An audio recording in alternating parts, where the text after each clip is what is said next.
अस्सलामुअलैकुम नाजरीन, आप देख रहे हैं मेरा YouTube channel Malik Hamza official. नाजरीन, गुज़िश्ता 2 दिनों से दो मुख्तलिफ केसेस में इमरान खान साहब को सजाएं सुनाई गई हैं। आज तोशा खाना में उनको 14 साल की कैद और उनकी अहलिया को भी 14 साल की सज़ा सुनाई गई है। और गुज़िश्ता दिन उनको साइफर केस में सज़ा सुनाई गई थी 10-10 साल। अब उनका एक मेन केस जो अल कादिर ट्रस्ट का केस है, जो तकरीबन 450 अरब रुपए का केस है, वो मेन रहता है। अभी उसमें भी सजा उन्हें सुनाई देगी, शायद इलेक्शन से पहले, शायद इलेक्शन के बाद।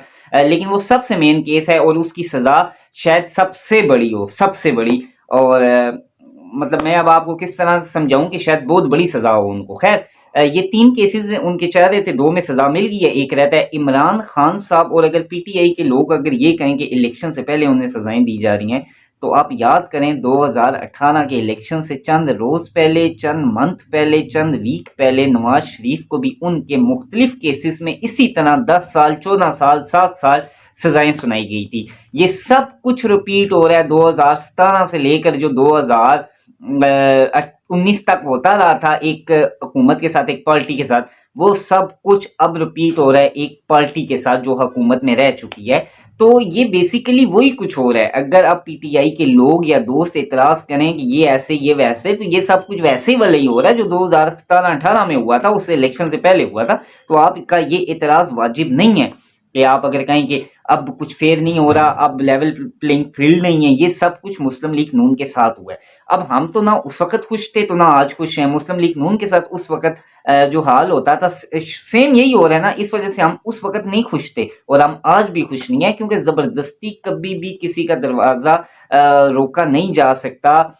कोई बाहर आना चाह रहा है वो बाहर आके रहता है। लोग अगर पीटीआई को वोट देना चाह रहे हैं वो दे के रहेंगे, आप जबरदस्ती नहीं रोक सकते। लेकिन ये सब कुछ इन्हीं का किया धरा है जो इन्हीं पे भुगतने हो रहा है। नवाज शरीफ इसी जेल में था और शायद इसी बैरक में था जिस बैरक में आज इमरान खान साहब हैं, और इसी जेल में इमरान खान साहब हैं। और सब कुछ वही होने जा रहा है। पहले इमरान खान वजीर आजम थे, अब नवाज शरीफ वजीर आजम आएंगे। जो कुछ इमरान खान साहब करते नहीं है, शायद नवाज शरीफ भी वही करें। इमरान खान साहब क्लेम करते थे कि मैं नहीं कुछ कर रहा, ये इनके जेन्युइन केसेस हैं, जेन्युइन सजाएं मेरी हैं। अब नवाज शरीफ साहब और मुस्लिम लीग नून ये क्लेम करेगी कि हमने कुछ नहीं किया, इमरान खान साहब के ये जेन्युइन केस हैं, जेन्युइन सजाएं हैं। तो ये सब कुछ अब एज ए अवाम तो हमें पता है ये सब कुछ रिपीट हो रहा है, और ये भी शायद पता है कि ये सब कुछ करवाया जा रहा है, हो रहा है।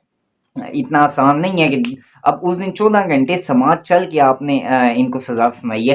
तो ये इतनी इमरजेंसी में जो सजाएं सुनाई दी जाती हैं, वो ज़रूर किसी का पीछे से कोई प्रेशर या इस तरह के मामला होते हैं। अदरवाइज इतनी जल्दी सजाएं सुनाई नहीं दी जा सकती। एक अच्छे तरीके से लंबा ट्रायल होता है, दोनों फ्रीकीन को लंबे टाइम के लिए मौके मिलते हैं अपनी बातचीत करने के लिए। लेकिन इनके तो 9-9, 10-10 घंटे में गेम ही ओवर हो रही है, सजाएं मेरी हैं। बहरहाल लुबे लुबाब यही है कि ये सब कुछ वही हो रहा है जो 2018 में हुआ था, वही रिपीट हो रहा है 2024 में।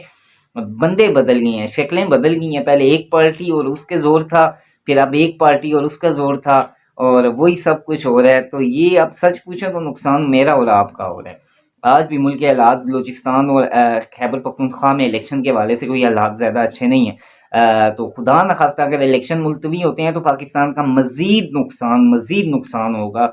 और ये भी बातें सुनने को मिलती हैं कि इलेक्शन ज़्यादा टाइम के लिए हुकूमत नहीं रहेगी, तो वो भी मज़ीद नुकसान है। तो पाकिस्तान को बिल्कुल कहीं किसी तरफ से उम्मीद नहीं है। सारे उम्मीद के दरवाजे बंद हो चुके हैं। कहीं उम्मीद से नहीं हो रही कि पाकिस्तान के कोई हालात बेहतर होंगे, इन्फ्लेशन रेट नीचे आएगा, स्टेबिलिटी होगी। ऐसा कुछ भी नहीं है। अनस्टेबिलिटी का यहाँ पे जान फैला हुआ है। मतलब कोई हुकूमत आ भी गई तो वो इंतहाई मेरा ख्याल है मुश्किल में वो रहेगी, लग ऐसे रहे।